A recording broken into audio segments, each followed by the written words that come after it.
Olá, vamos falar sobre frameworks, canvas e receitas de bolo?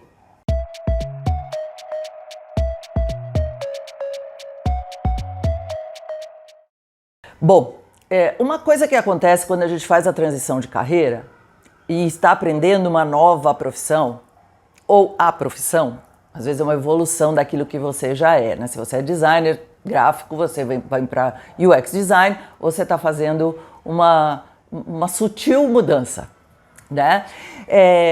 Você quer saber quais são os processos e quer ter uma lista de atividades, né, muito clara para poder executar o seu trabalho de maneira correta. No início, como qualquer pessoa que está começando, você vai pegar esses passos e vai procurar seguir exatamente e tentar fazer igual o método manda. A realidade é muito diferente. As empresas têm velocidades diferentes, têm processos próprios, tem questões políticas no meio, tem de tudo, né? Para atrapalhar o processo acadêmico de fazer as coisas.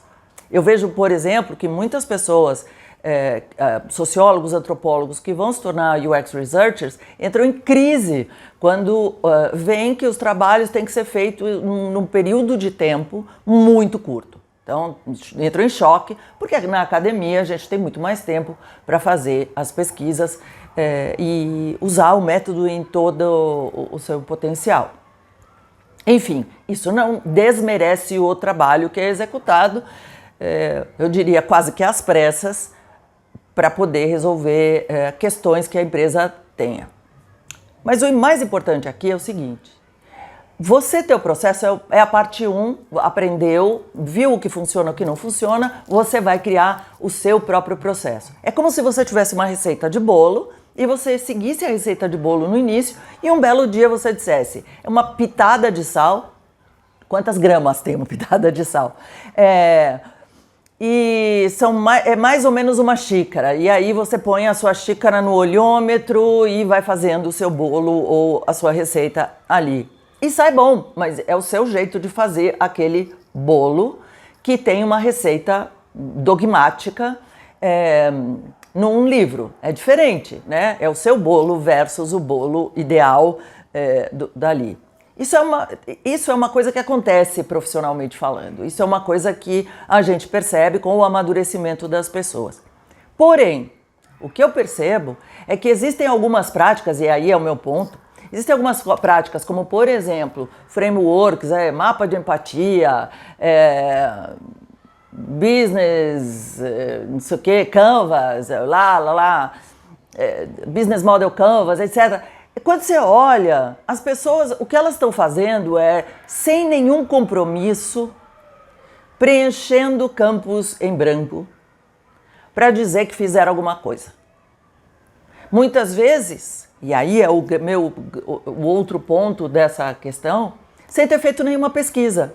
Então não conhece o mercado. Não. No Business Model Canvas eu já vi muito empreendedor fazer o Business Model e descobrir que não sabia um monte de coisa. Então o Business Model Canvas foi maravilhoso para descobrir tudo que não sabia, né? Não para organizar um conhecimento e poder tirar conclusões de para onde ir estrategicamente. Por outro lado, no tal do mapa de empatia, vamos dizer quem é essa pessoa ou fazer uma persona a partir de um template. Cara, não dá. Não dá para fazer uma persona a partir de um template, porque senão você vai cair nos lugares comuns de estereótipo. Num dos vídeos aí para trás eu falei sobre etarismo e as pessoas têm um estereótipo de pessoas 50 a mais. Eu vivo falando sobre isso. Ter essa idade não necessariamente te infantiliza ou te diminui ou te faz não gostar de tecnologia ou te torna inviável profissionalmente. Não necessariamente. Eu tenho 63 hoje, né, 2023, e eu não acho que eu estou inviável profissionalmente. Eu nunca tive melhor. Nunca tive mais livre, nunca tive mais com maior capacidade de síntese. Então não vem com essa história. né? E esse é o meu ponto com relação a Canvas. Eu acho que, de uma maneira geral, a gente precisa valorizar a pesquisa do jeito que precisa ser valorizada e fazer o trabalho de uma maneira que seja melhor, que seja mais verdadeira para encontrar os problemas e não pura e simplesmente preencher espaços em branco ou fazer sem pensar o trabalho. Pensar, se debruçar sobre o problema é fundamental para poder resolvê-lo. Para todos aqueles que gostaram do vídeo, eu peço que coloquem aí as suas opiniões, façam as suas colaborações. Para aqueles que não gostaram, coloquem aí também os seus no comentário. E aqueles que tiverem interesse em conhecer mentoria, cursos in company, enfim, todas as possibilidades de atividade comigo, olhem UXchange.com.br, tá tudo lá, num único site. Espero vocês no próximo vídeo.